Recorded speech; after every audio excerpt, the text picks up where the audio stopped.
কোন মানুষকে গালি দিলে আপনার জীবনে কি কি বিপদ আসতে পারে সেই বিষয়টাকে আপনি জানেন? মনে করেন আপনি একজন মানুষকে গালি দিলেন, এতে করে আপনি ভাবতেছেন যে আপনি মনে হয় জিতে গেছেন, কিন্তু না, আসলে আপনি হেরে গেছেন। মানুষকে গালি দিলে আসলে নিজের পায়ে নিজে কুড়াল মারার মতোই মনে হয়। আপনি একজন মানুষকে গালি দিয়েছেন, এতে করে আপনার সম্মান বাড়ে না, আসলে আপনার সম্মান আরো নষ্ট হয়ে গেছে, আপনার সম্মান ধূলিসাৎ হয়ে গেছে। এই জন্য বাবা, কখনো কোনো মানুষকে কোনো মানুষকে গালি দিবেন না। কারণ আমার রাসূল আকরাম সাল্লাল্লাহু আলাইহি ওয়াসাল্লামের রাগ অভিমান যতই করতেন, তারপর কখনো কোনো মানুষকে গালি দিতেন না। কারণ গালি যারা দেয় তাদেরকে মানুষ পছন্দ করে না, তাদেরকে মানুষ ভালোবাসে না, তাদেরকে মানুষ মহাব্বত করে না। আপনি যদি মানুষের মহাব্বত পেতে চান, ভালোবাসা পেতে চান, তাহলে গালিগালাজ করা একেবারে চিরতরে আপনাকে বন্ধ করতে হবে। কাউকে গালি আপনি দিবেন না। মনে রাখতে হবে, গালি দিলে কি হয় জানেন? গালি দিলে কয়েকটা লক্ষণ ফুটে ওঠে এবং আপনার দুনিয়া তো আপনার মান সম্মান যায়, কবরের ভিতরে গেলে আপনার আযাব শুরু হয়ে যায়।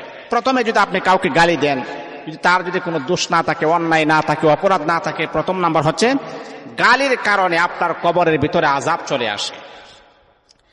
আপনি যদি আমাকে গালি দেন অথবা আমার মার নামে গালি দেন, আমার অন্তরে কষ্ট হয়েছে, যার কারণে আমার অন্তর থেকে আপনার প্রতি বদদুয়া চলে আসছে।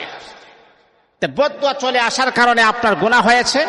আপনি মারা গেলে আল্লাহ আপনাকে জিজ্ঞাসা করবেন, কেন তাকে গালি দিয়েছো? তোমার এর তো কোনো দোষ ছিল না। আপনার কবরের ভিতরে আযাব চলে আসবে।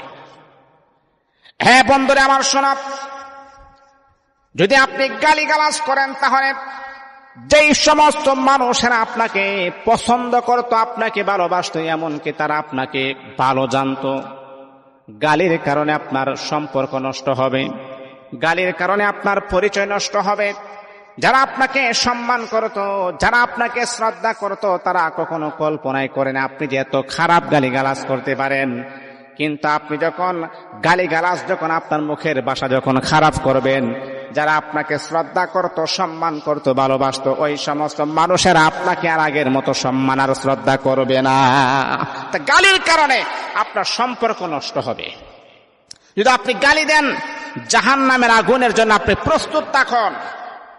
যারা গালিগালাজ করে, এই পবিত্র এই মুখটা আমার আল্লাহ দিয়েছেন, এই মুখ দ্বারা যখন আপনি অশালীন ভাষা উচ্চারণ করেন, ফেরেশতা আপনার কাছ থেকে দূরে চলে যায়। মনে রাখতে হবে, গালিগালাজ করলে মানুষের অন্তর ভেঙে যায়। মানুষের মনে আপনি আঘাত দিয়েছেন, ওই মানুষটা যদি আপনাকে ক্ষমা না করে, আল্লাহ পাক রব্বুল আলামিন আপনাকে ক্ষমা করবে না। গালি দিলে আপনার মান সম্মান যেমন নষ্ট হয়, মানুষের হক নষ্ট হয়। ওই ব্যক্তি ক্ষমা না করলে আপনি কখনো ক্ষমা পাবেন না। আবার আপনি যদি গালিগালাজ করেন, সামাজিক যে একটা মর্যাদা, সেটাও কিন্তু আপনি হারিয়ে ফেলবেন। আপনি গালি দিলে সামাজিকভাবে মানুষ আপনাকে যে মূল্যায়ন করত, মানুষ আপনাকে যে সম্মান করত বা শ্রদ্ধা করত, সামাজিক মর্যাদাহীন আপনি হয়ে যাবেন। মানুষ আপনাকে আর আগের মতো মূল্যায়ন করবে না, বলবে এত খারাপ মানুষ, মানুষের গালিগালাজ করে, ওর সাথে মিশবা না। তো সম্মানিত হাজিরিন, গালিগালাজ করলে সম্পর্ক নষ্ট হয়, সুসম্পর্ক আপনার নষ্ট হয়ে যাবে গালিগালাজ করার কারণে।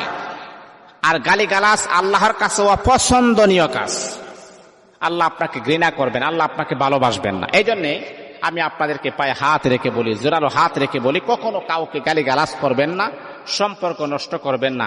মানুষ যদি আপনাকে ভালোবাসে, যে মানুষটা ভালো, যে মানুষটা মানুষকে গালিগালাজ করে না, সম্মান করে, শ্রদ্ধা করে, দেখবেন অন্য মানুষ আপনার জন্য দোয়া করবে।